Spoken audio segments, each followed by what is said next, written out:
Hey everybody, this is my second shot at this, and I wanted to, kind of return fire. There's a guy calling himself Ho Sarah Palin is a C. I'm not going to repeat the word. The guy is just venomous. I don't know what this guy's problem with Sarah Palin is, but he has got to get right with himself. Okay? I happen to think that she is a good choice for either president or vice president.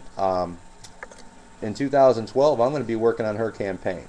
I want to see somebody who's a far, far outsider from Washington, get in the White House and try to affect some real, meaningful change like she has done in Alaska.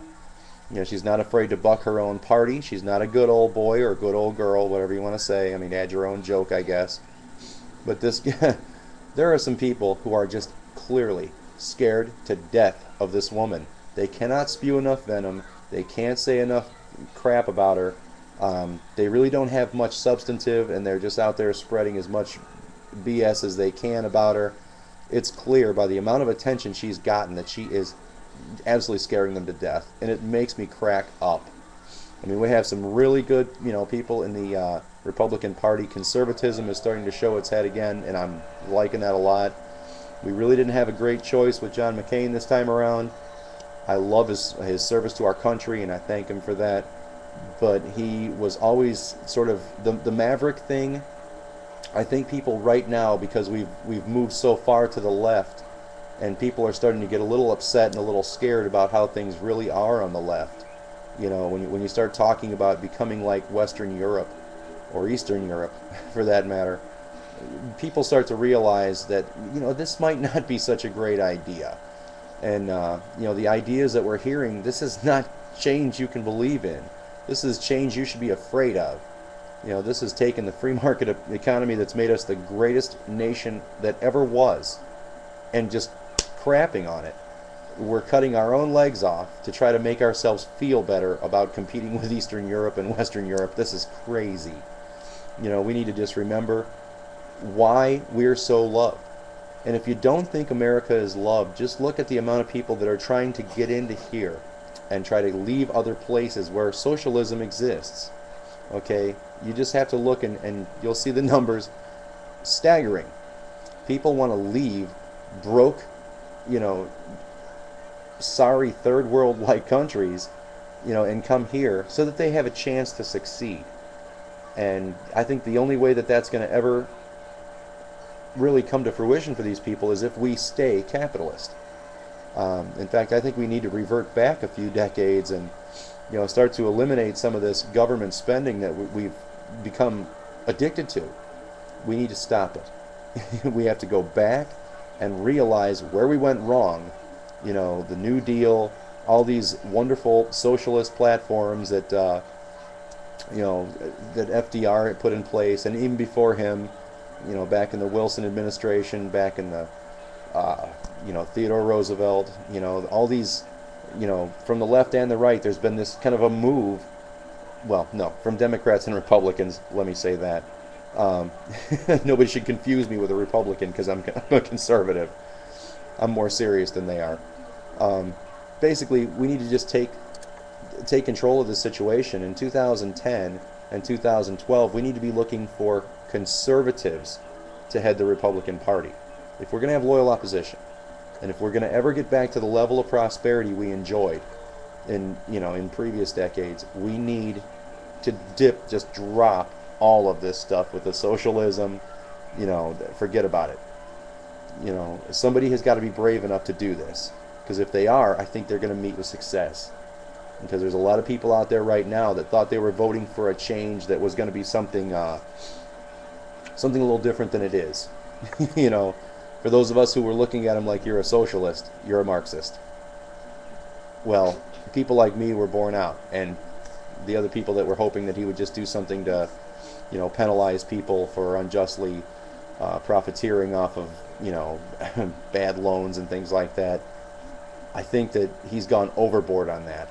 So basically, I'm looking for Sarah Palin, Bobby Jindal, or somebody else from the Republican Party, from the conservative wing, to step forward and be a leader. As far as Rush Limbaugh being the de facto leader of the Republican Party, I got no problem with that. Not a problem in the world. somebody that can really, truly articulate what the conservative movement is, what it stands for, where we come from, why we have a leg to stand on and the liberals really don't. You know, I made a point to somebody the other day. Why do you why do you think it's so hard for these people to be understood, the liberals and the statists? They're trying to find things in the Constitution that just aren't there. You know, they're looking for words on a page that's written in English that are not there. You know, it's kind of hard to, I mean, you have to be kind of a magician to find some things like, where does it say that you have the right to kill a baby in the word privacy? I don't know. It's kind of a tough call. But that's where they're coming from, and that's why it's so hard to make the arguments. It's a giant leap. It's a specious argument. So much of what we've done in the last few decades, you know, I like Reagan. I think he did great things. I think he had some shortfalls. Didn't much care for Bush. I think he was just as much of a big government liberal as he was a conservative. You know, he had some right to life things. He had some other defense things that he did right, but I think that largely he's growing the government, putting the national, the Homeland Defense thing together. I'm thinking that there could have been a culmination of other entities who could have done the job within what we already have, the framework we already have for the FBI, the CIA, NSA, all these different companies for intelligence. We could have put something together and made those companies work together. That would have been enough. But we had to expand and do this other thing because he felt like he was trying to appease the troubled masses that felt we were underprotected. Well, you're never going to catch me saying I'm a big George Bush fan. As far as, you know, people saying that the conservatives, you know, all these conservatives are basically, they're just piling on Barack Obama because of some silly reason, like they're racists, or they're trying to scare people with socialism. Socialism is a scary thing. Socialism takes away individual initiative that's driven this country for years. Basically, it makes us great. You can't just screw around with that and just expect things to be okay. And all the people right now that are sort of lined up to sort of beat up on Rush Limbaugh, I think it's very funny. The guy is sitting there making the biggest argument for capitalism, and people just want to tear him up over it. The guy makes $100 million a year or whatever he makes for this new contract. Syndicated, talk show host. Makes a lot of sense to a lot of people. And basically, he's making a ton over it. Probably he's capitalism's greatest spokesman. Really. I mean, Milton Friedman.